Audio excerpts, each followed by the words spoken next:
Alright, so here's how to set up sprints in ClickUp. First of all, just open your ClickUp account. Alright, now here, go on your profile icon on top left corner and select apps.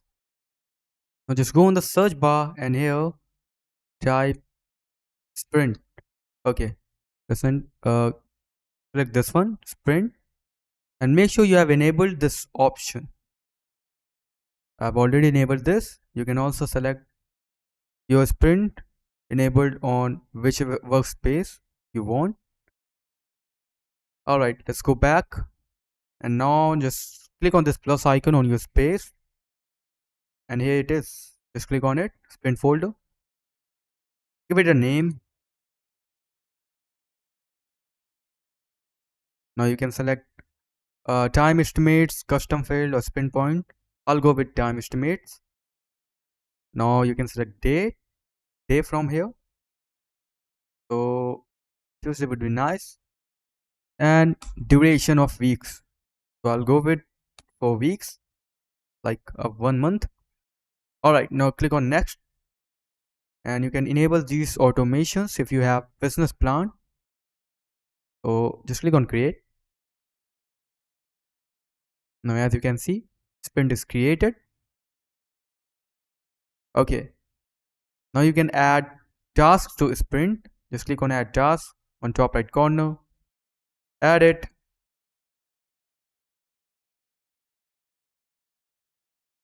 On create task.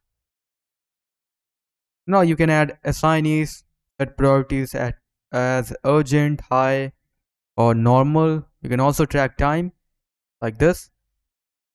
Or you can also add assignees to the task by putting their email over here.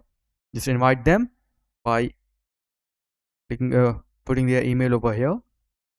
Alright, you can also add dates like this one.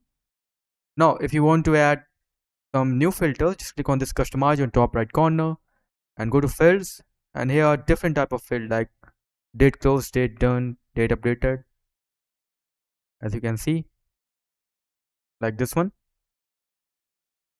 Now code you already know about it, just drag and drop. Now if you want to add Google Docs, Google Sheets or Google Calendar, just click on this view and scroll down and you can add by going over here. Just click on them, paste the link over here. If you want to add doc, table, timeline, workload, whiteboard, just click on view and add it from here. So that's just it for the video. Thanks for watching.